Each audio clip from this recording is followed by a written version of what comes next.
My sister didn't just pour a glass of vintage red wine down my white silk dress. She looked me in the eyes and told the security guard that the help wasn't allowed to cry in front of the guests. But as the wine soaked into my skin, I looked past her shoulder and saw my husband's black SUV pulling into the valet. And I knew that in exactly 60 seconds, my family's entire world was going to go up in flames. My name is Maya Vance. For most of my life, I've been the shadow daughter, the one who stayed in the background while my older sister Chloe soaked up every ounce of my parents' praise like a parched desert. I'm a researcher. I spend my days in soil labs and deep tech greenhouses trying to figure out how to feed a planet that's running out of resources. It's quiet work, it's humble work, and to my parents, it was a source of deep, burning embarrassment. Before we get into how I finally broke the silence, I want to ask you something. I'm recording this from a small, quiet town, but I know these stories travel across borders. If you're watching this from somewhere far away, tell me in the comments where you're tuning in from. I read every single one of them. It reminds me that no matter where we are, we all know what it feels like to be overlooked. Chloe was the golden child. She married a man named Julian, a high-level VP at Agro Global, one of the largest food conglomerates in the world. Julian drove a car that cost more than my college tuition and wore watches that could feed a village. My parents, Robert and Diane, treated him like royalty. Then there was my husband, Caleb. I met Caleb at a seed convention in a dusty hall in Iowa. He was wearing flannel and work boots, talking about regenerative farming with a passion that made my heart skip. To my family, Caleb was the farmhand. When I brought him home, my mother didn't even offer him a chair. She asked him if he had remembered to wipe the manure off his shoes before stepping on a rug. We've been married for 3 years. In those 3 years, my family has never visited our home. They assumed we lived in a shack with a dirt floor. They didn't know that Caleb didn't just work on a farm, he owned Crestwood Industries. He owned the land, the patents, and the very supply chains that Julian's company relied on to stay afloat. Caleb is worth 9 figures, but he's the kind of man who would rather fix a tractor himself than sit in a boardroom. And me? I wasn't just a lab tech, I was the chief science officer of our firm. Together, we were the silent titans of the industry, but we kept it quiet. Caleb always said, "Maya, if they don't love you when you're poor, they don't deserve you when you're powerful." I agreed, but God, it was getting harder to stay silent. The invitations for Chloe and Julian's wedding of the century arrived 6 months ago. It was a $200,000 black tie event at a cliffside estate. My invitation? It came with a handwritten note from my mother. Please make sure Caleb wears a suit that doesn't smell like the outdoors. We have very important people attending. A month before the wedding, the cracks started to show. My father called me, sounding frantic. He didn't ask how I was, he went straight to the point. "Maya, the venue is threatening to cancel. Julian's investments are tied up and we're short $25,000 for the final catering and floral deposit.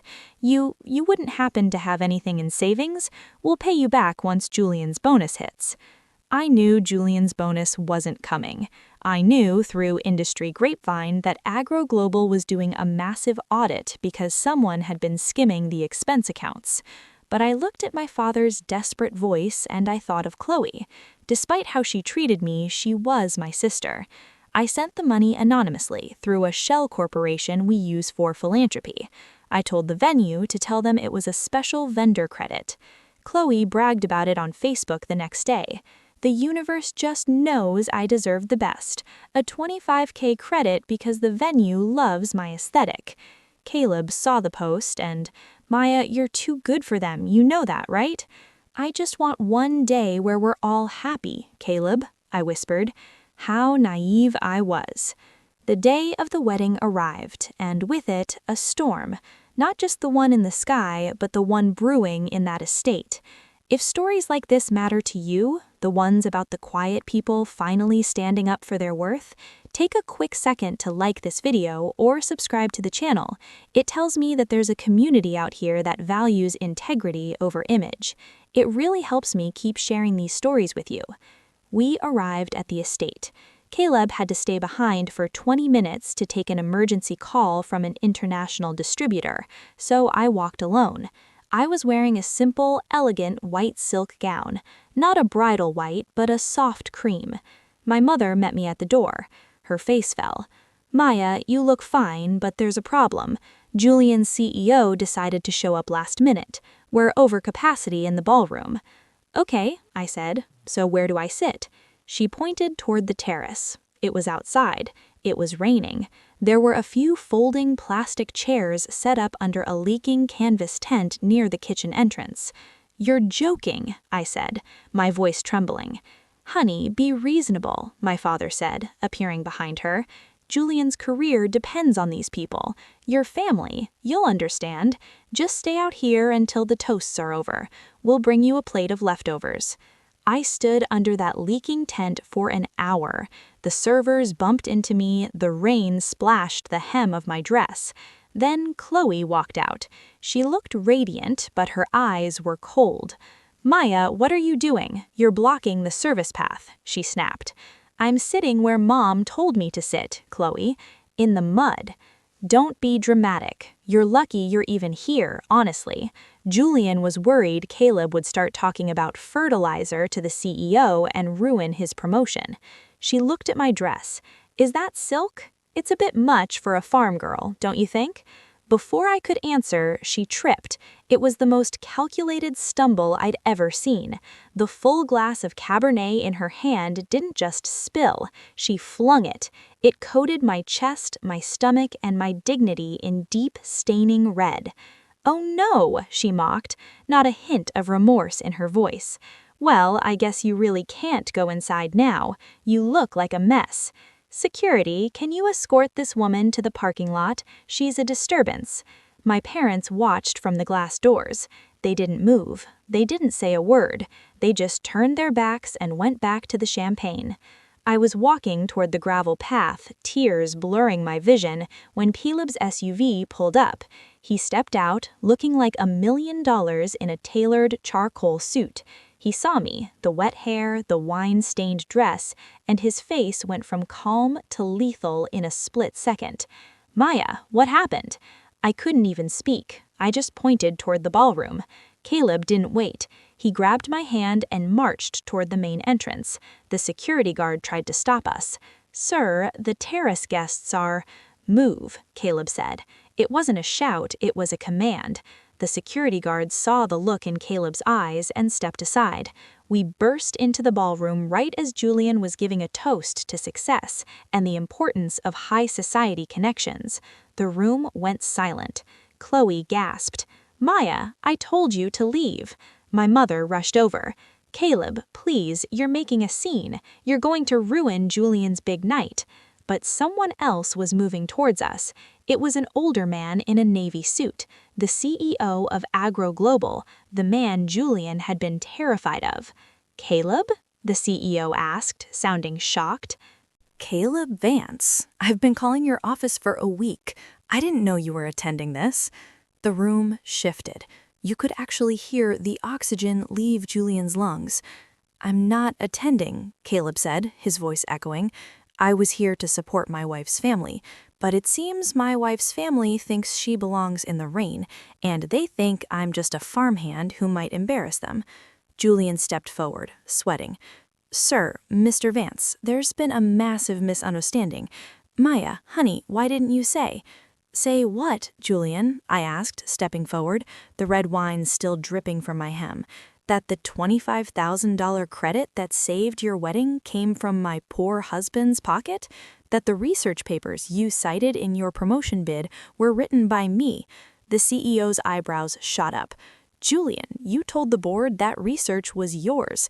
It was a collaboration," Julian stammered. "No," Caleb said, "it was theft, just like the $40,000 you've been skimming from the Agro Global Logistics Fund to pay for this aesthetic wedding." Chloe screamed, "That's a lie. My husband is a success." Caleb pulled a folder from his jacket, the audit report he'd received on the car ride over. He handed it to the CEO. I was going to wait until Monday to sign the merger between my company and yours, but seeing how your VPs treat my wife, I think I'll be taking my business elsewhere. And Julian, don't bother coming into the office Monday. Security will have your things in a cardboard box on the curb. My father tried to grab Caleb's arm. Son, let's talk about this. We're family. Caleb looked at my father's hand like it was a piece of trash. Family sits together at the table, Robert. They don't put their daughter in the mud. Maya, let's go. We walked out. As we reached the car, I heard the music stop. I heard the caterers announcing that the final payment had been voided by the donor. Without that $25,000 I had sent, the contract was null. The lights literally went out on Chloe's wedding. But here's the twist I didn't see coming. 2 days later, my mother showed up at our house, the real house, the estate with the glass walls and the private lake. She didn't come to apologize. She came with a bill. Since you ruined Chloe's life, she said, looking at our home with greedy eyes, the least you can do is pay off the debt Julian left us with. If you don't, I'll tell the press that Caleb Vance is a cold-hearted mogul who destroys his own family for fun. I looked at her. I didn't feel anger anymore. I just felt nothing. Go ahead, Mom, I said. Call them, but before you do, you should know that I recorded the entire wine incident on the terrace. The security cameras Caleb owns at that venue caught everything. If you go to the press, the world won't see a cold mogul. They'll see a mother who watched her daughter get assaulted and then asked for a check. She turned pale and left. I haven't heard from them since. Chloe and Julian are living in my parents' basement now. Julian is facing a private lawsuit for the embezzlement, and Chloe is selling her designer wedding gifts on eBay to pay for his lawyer. Caleb and I, we're back in the lab. We're back in the soil, because at the end of the day, you can't grow anything beautiful in a place built on lies. If you stayed until the very end of this story, thank you. It means the world to me. And if you've ever been the one who was made to feel small, or the one they tried to hide in the back of the room, this space is for you. Your worth isn't defined by the chair they give you. It's defined by the person you are when no one is looking. Don't forget to tell me where you're watching from in the comments, and I'll see you in the next story. Stay strong.